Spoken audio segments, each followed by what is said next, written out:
I think it would be good for us to, in many ways, understand participation in its various forms and the various levels through which it happens. So when we talk about the processes and institutions of democracy, one of the key historical tenets of this is that the whole notion of democracy and the whole perhaps conceptualization around democracy has to go back perhaps to the writings around associational life, Alex de Tocqueville in the States, which was really to look at the American state and the citizens and say what are the key constitutive parts of a democratic state, and participation was one of them. And so participation then included a notion of associational life.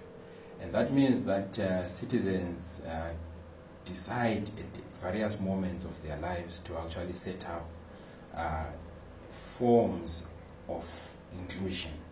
And those forms might include setting up simple things as groups, voluntary groups, or clubs, or platforms where you could come together and discuss moments and events that affect you as communities or as players in an economy or in a democracy.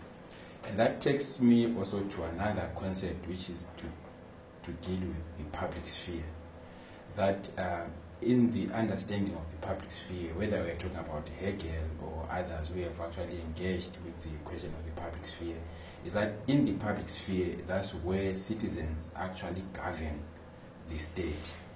Citizens govern the sphere of authority as opposed to the sphere of authority governing the public sphere.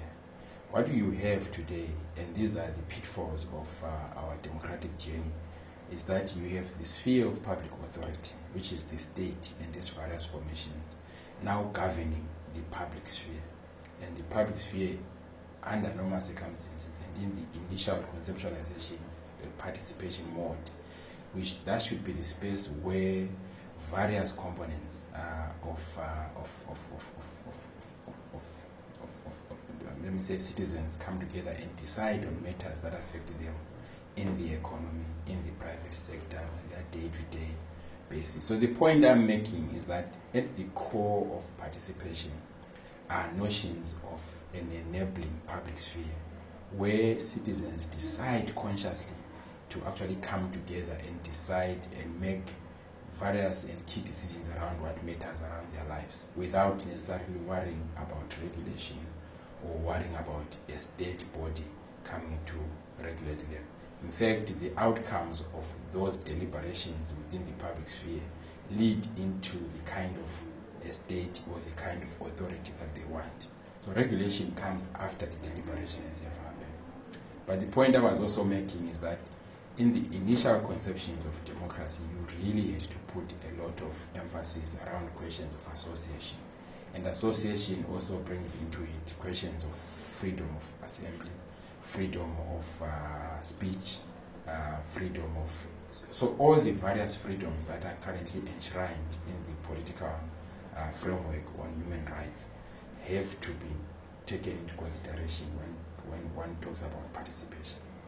So I think what I've outlined is that in a democracy, it's really a notion around how people govern themselves and put in place institutions and processes that speak to their own context and that speak to their own needs.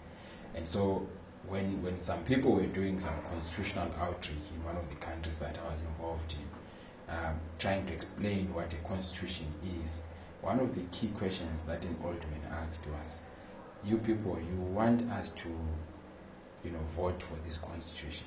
Now tell us, does this constitution, who is this constitution first? Does he or she know me? Have I met him or her?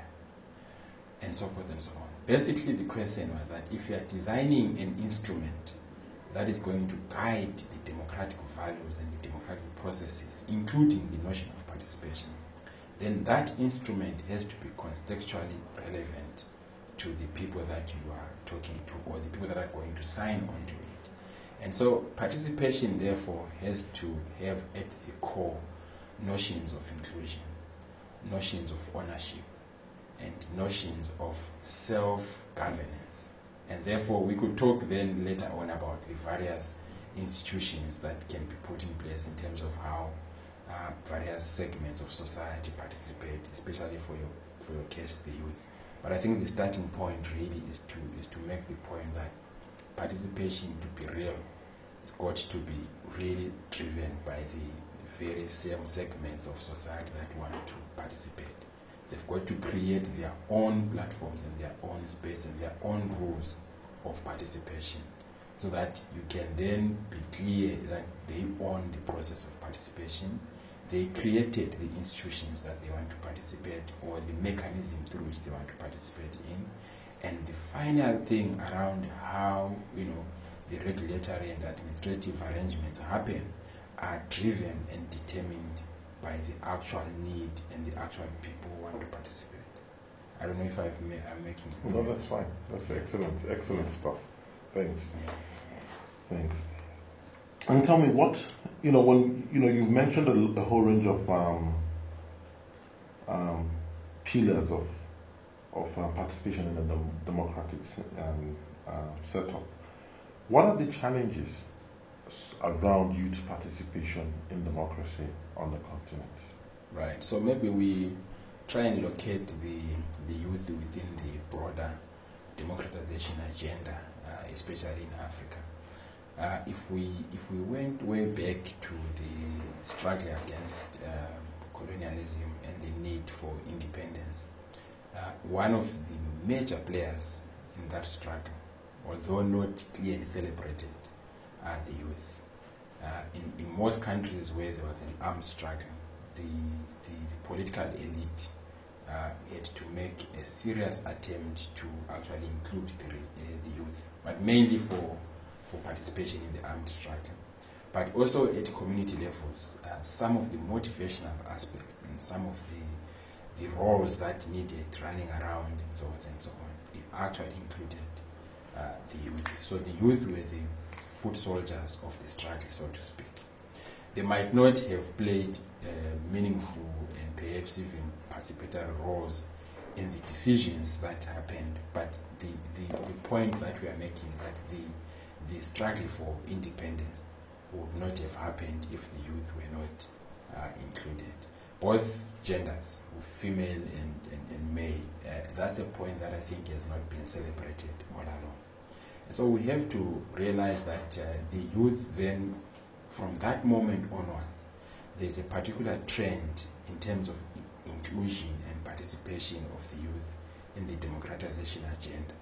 They tend to be then included or consulted, so to speak, to play particular roles which have nothing to do with questions of ownership and questions of inclusion. So the youth in the political processes that you see are actually used for the benefit of the political elite. In election processes, the youth are mainly used as voters, that's number one. But number two, they are used mainly either to intimidate or to play roles that are negative. So your militias right across the continent are usually your youth. And when elections are disputed and there are conflicts, the resort by the political elite is to actually to use the youth as child soldiers and so forth and so on. And so the point I'm making is that you have to go back in history to actually begin to understand the role that the youth have been playing, but also the form and the character through which they then had to be developed into. So we have developed our youth, the majority of them, to play those roles that they actually don't mean anything to them, but they have beneficial outcomes for the political elite. So that's one point, that within the broader democratization agenda, there are contradictions. And the contradiction is that democracy wants the good for all. It wants equity, it wants inclusion, it wants participation, it wants social justice. But the mechanisms through which the youth then get to be involved in that agenda are the ones that marginalize and disempower the youth, whether it's through an enlistment in the youth service, which is then directed towards the militia, whether it's through resort to armed conflicts, and so on and so on. And that also translates into the economic sphere, where in the economic sphere, the youth are also seen as assets, not as people who would produce markets and produce things for themselves, but the youth are seen as assets for exploitation. Youth are seen as assets for the enrichment of the political elite. And so very few countries have got programs where the youth actually drive the transformation of their economies. Even in the most developed countries in Africa, like South Africa, and you look at the structures that have been put in place, like your ANC Youth League, the National Youth Development Agency, and so on and so on. At the heart of those structures is not seriously the emancipation of the youth, but it's actually the transformation of the economy for the benefit of the elites, the ruling class.